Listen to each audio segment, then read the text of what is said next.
everyone, I'm Ryan from Fireside Yankees, and Brian Cashman and Aaron Boone just held their end-of-year post-mortem pressers, and while we didn't get a lot of information about how the Yankees plan to attack free agency, the players they're interested in, Brian Cashman noted that the team has not even had its pro scouting meetings yet. We did get a little bit of insight on some surgeries, some injury updates, some guys who won't have surgery, positional things, so on and so forth. But before we get into everything, make sure you guys like, comment, subscribe, and turn on that notification bell to check out Fireside Yankees on all of your favorite social media platforms. Without further ado, let's get it started talking about what Aaron Boone disclosed in his presser regarding the Yankees' injury situation.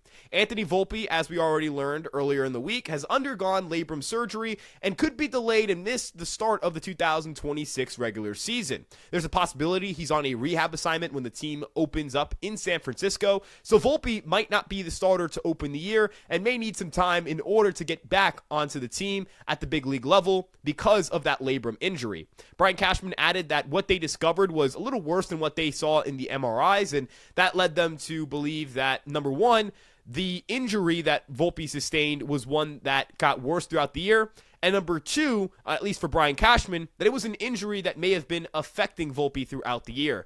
Boone was non-committal to the idea that Volpe had been affected by that injury. He actually repeated the sentiment that he does not believe it affected him, but Brian Cashman mentioned in his presser about 30 minutes later that he did believe it was affecting Volpe. So there's a little bit of conflicting thoughts in the organization, how they feel about it. But I do think, in my personal opinion, it was affecting him.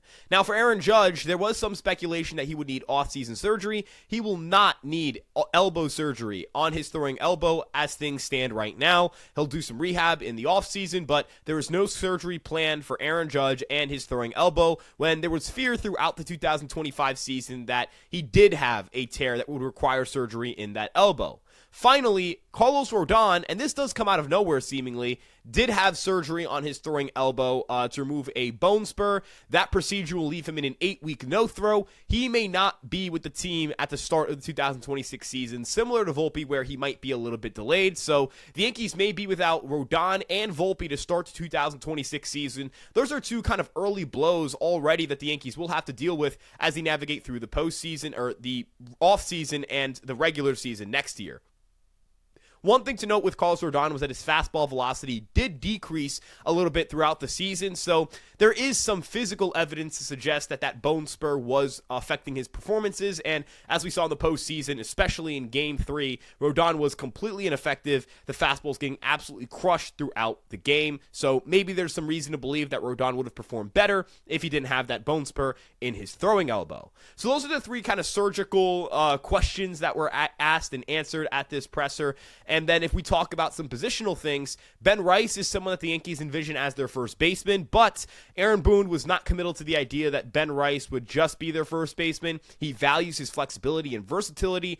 If I were to read the tea leaves here, that to me is telling me that Ben Rice will continue to catch for the team in 2026, whether that's as their backup or their third string catcher. That has been left open to discussion. That's based on the roster, but Ben Rice, it looks like the catching thing will not stop after 2025. For Jason Dominguez, he might be playing winter ball. That's the hope, and if he does, he'll be playing left field. The Yankees envision him as a left fielder, but they did also mention that it depends on how the roster is shaped throughout the offseason, which does leave a little bit of openness to the idea that the Yankees may not have Jason Dominguez on the 2026 team. I know that during the 2025 trade deadline, Jason Dominguez was in trade talks for various players that were either moved or not moved, but I do find it curious that Aaron Boone mentioned that how the roster ends up forming will determine a little more about Jason Dominguez's role. It wasn't a full commitment to him being their starting left fielder every single day in 2026, although Boone does believe he has the ability to get better defensively, and I bet the hope is this winter he'll get more familiar playing left field. He'll come into camp next year as not a good defender, but a capable enough defender where you're not really worried about the defensive mishaps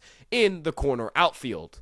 Brian Cashman's presser did give us some interesting nuggets on how they view this offseason in the sense of they haven't had conversations with Cody Bellinger yet. That is tied to what we mentioned with the pro scouting meetings where, the Yankees are not they haven't had these conversations yet. They don't know what they need, what they're going to bring in, what they're going to look to grab, who they're going to prioritize. So Bellinger is not someone he committed to as a top priority to come back.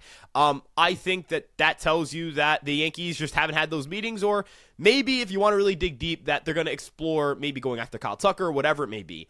I'm not going to read into it like that. I'm going to, again, read into it in the context of they haven't had these pro scouting meetings. There's nothing to draw from these kinds of conversations just yet. It's also important to note that both Boone and Cashman mentioned that Anthony Volpe is someone they view as the starting shortstop of this team. Now, I think that it's up for grabs in terms of if Jose Caballero is outplaying Volpe in the middle of the year, that Volpe will lose his job. But I believe he'll get a chance to be the starting shortstop, win that job, be that guy, and have a quality season in 2026. There's nothing from that pressure that indicates that either the manager or the general manager has given up on Anthony Volpe just yet. The final thing I want to talk about is Spencer Jones, because Chris Kirshner of The Athletic asked in the last question about whether Brian Cashman views Spencer Jones as an option to open the season with the team on their opening day roster. Now, Spencer Jones had a big minor league season. He had a 274 average, a 362 on base, and a 571 slugging percentage, having an OPS of 932 between AA and AAA.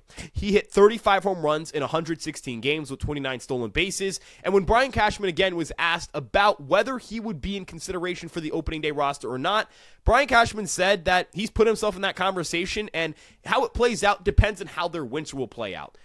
But he's earned, without a doubt, the look and the competition to maybe make the opening day roster. If you ask me, I don't think Spencer Jones makes the opening day roster unless there's a litany or a slew of injuries, but I do believe the Yankees view him as someone who can impact their team positively in 2026. Now, again, that depends on whether they end up trading him or not. He was also in trade conversations, and despite what people might think, he wasn't completely left off the table, but he was someone that the Yankees were hoping not to trade if they could have it their way. So Spencer Jones wasn't untouchable, but he was someone that would take a significant play in order for them to greenlight an acquisition or a trade to get him out of the organization. So they would want a significant piece back. I don't think that's Paul Skeens, as Sean Heyman mentioned. I think that there were existing players in the market and existing trade packages that would have gotten a deal done, but ultimately they didn't really find the value they were looking for at this year's deadline for Jones, and I think they believe in him as a capable major league center fielder who can provide some power.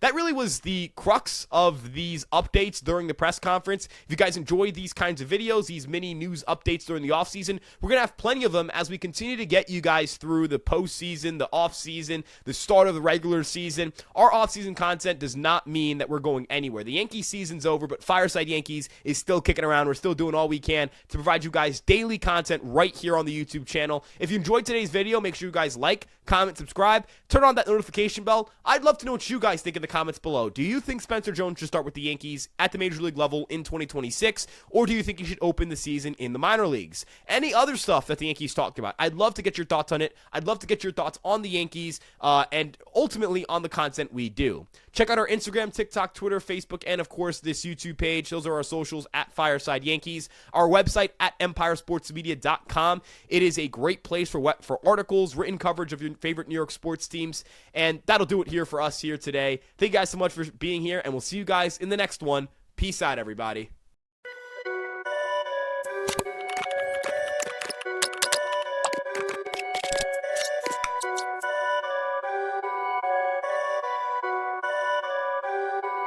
Perfect.